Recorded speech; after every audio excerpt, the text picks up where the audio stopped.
Capítulo 15. E então era isso que significava estar em casa, estar na sua própria casa, no seu próprio quarto. Ela usava outro vestido agora, pronta para descer para a sala de jantar. Sentou-se ali em uma berguer, esperando, muito reta, parecendo um pouco miúda no encosto amplo da poltrona. Suas costas estavam eretas, bem coladas na poltrona. Suas pernas dobravam-se rumo ao chão, muito retas, meticulosamente juntas uma da outra. A mão repousava na grade do berço, o berço que haviam comprado para o bebê e que ela já havia encontrado ali, à sua espera, quando entrou no quarto pela primeira vez. O bebê estava no berço, agora. Até nisso haviam pensado. Deixaram-na sozinha.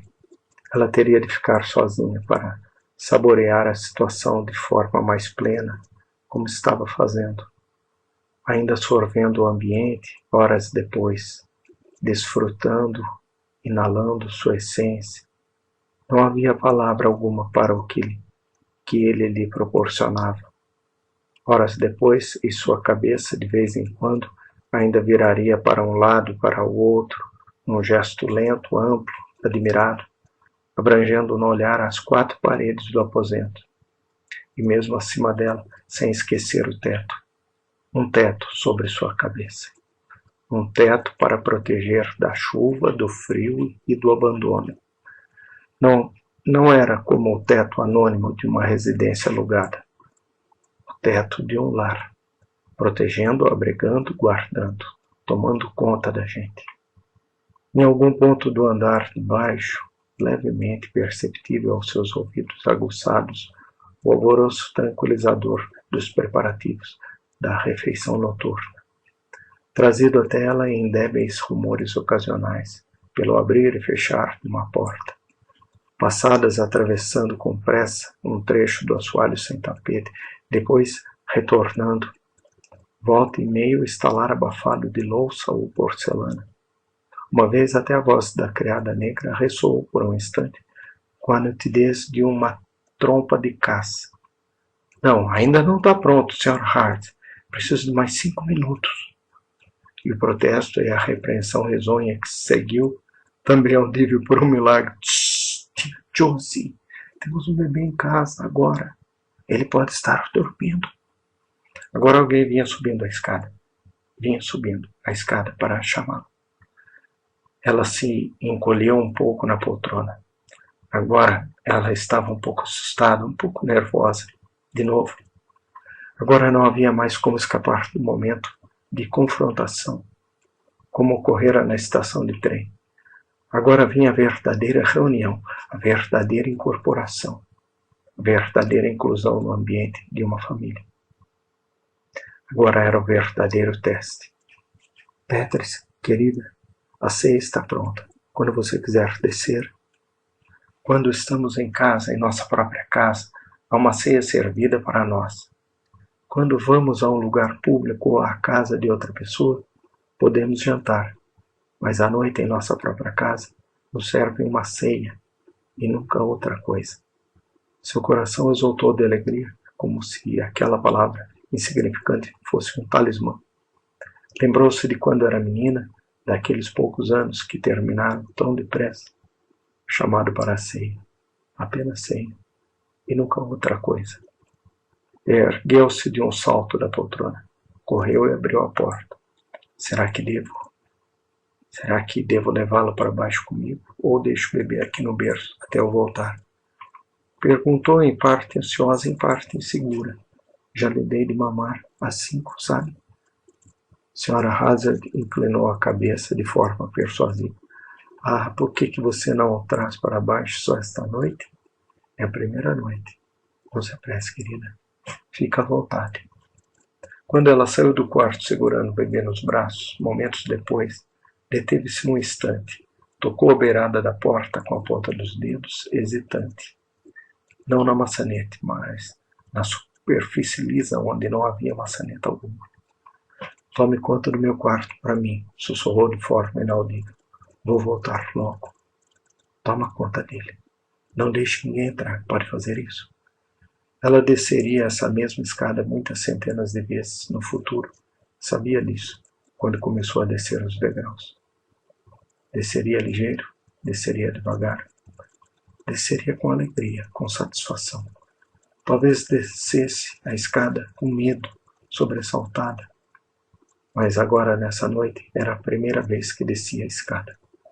Segurou o bebê junto a si e procurou, tateando o seu caminho, pois todos os degraus ali eram novos para ela. Ainda não tinha uma ideia a respeito deles, uma impressão sobre eles. Por isso não queria pisar em falso. Estavam de pé na sala de jantar à sua espera.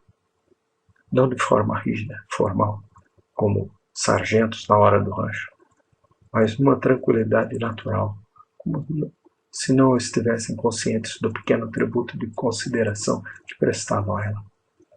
Senhora Hazard inclinou-se para a frente, dando o último retoque na mesa, mudando alguma coisa de lugar. O Sr. Hazard olhou para as luzes através dos óculos, com os quais estivera lendo até aquele instante. Limpou-os antes de guardá-los no estojo. E havia uma terceira pessoa na sala, alguém com as costas um pouco voltadas para ela no momento da sua entrada, apanhando furtivamente um amendoim salgado e um prato sobre o buffet. Ele se virou de frente de novo, largou o amendoim quando a ouviu chegar. Era jovem, alto e de aspecto simpático. Seu cabelo era um diafragma de câmara fotográfica disparou na mente dela e o filme rodou. Aí está o nosso menino, exclamou a Sra. Hazard. Aí está o nosso menino em pessoa. Aqui, deixe comigo. Sabe quem é ele? Claro. E depois acrescentou como se fosse totalmente desnecessário dar mais detalhes. Bill. Mas quem? Ela tentou imaginar. Não haviam dito coisa alguma até então. Ele se adiantou e ela não sabia o que fazer. Tinha quase a mesma idade que ela. Peter se esboçou um cumprimento com a mão, na esperança de que o gesto, caso fosse formal demais, pudesse passar desapercebido. Ele segurou a mão, mas não a balançou. Em vez disso, apertou-a entre as suas. Manteve a mão dela afetuosamente cingida deste modo por alguns instantes. Bem-vindo ao lar, Petris, disse ele tranquilo. Havia algo no seu olhar franco, resoluto, quando pronunciou essas palavras, que a fez pensar que jamais ouvira antes algo dito com tanta sinceridade, simplicidade e lealdade. E foi só isso. Sra. Hazard falou. Se senta aqui, a partir de agora. Sr. Hazard declarou de forma despretensiosa. Estamos todos muito felizes, Petris. Sentou-se na cabeceira da mesa. Bill, quem quer que fosse ele, sentou-se diante de Petris. A criada negra espiou através da porta um minuto e sorriu. Agora está à direita. Era disso que essa mesa precisava. Isso termina de uma vez com aquele vazio. E se... Então ela se emendou depressa, levando a boca. Sua mão catastrófica e desapareceu de cena. Mais uma vez. Sra. Hazard baixou os olhos para o seu prato um momento. Em seguida ergueu o rosto de novo, sorrindo, e a mágoa se fora. Não conseguira se instalar ali. Eles não disseram nada memorável. Não dizemos nada memorável na mesa de jantar de nossa casa. O coração fala, não o cérebro, para os outros corações à sua volta. Após certo tempo, ela esqueceu de controlar o que dizia, de ponderar, de calcular suas palavras. Isso era o lar, o que o lar devia ser. As palavras fluíam dela com a mesma facilidade com que fluíam deles. Petris sabia que era isso que tentavam fazer por ela. Estava dando certo. A estranheza havia quase que desaparecido de todo, junto com a sopa, e nunca mais voltaria. Nada poderia trazer a estranheza de volta. Outras coisas poderiam vir. Ela esperava que não viesse. Mas nunca mais a estranheza, a fria falta de familiaridade. Eles haviam conseguido. Espero que não se importe com o colarinho branco nesse vestido, Petris. Eu quis que houvesse um toque de cor em tudo que escolhi. Não queria que você ficasse excessivamente. São coisas tão lindas, Na verdade, eu não tinha visto nem metade das roupas até desfazer as malas, há pouco. A única coisa que eu temia era o tamanho das roupas, mas aquela enfermeira cuidou de você e me mandou uma completa. Um dia a enfermeira pegou uma fita e me mediu toda. Agora me lembro disso, mas não me contou para que era. Como quer o café, Petra? Forte ou fraco? Não precisa se preocupar.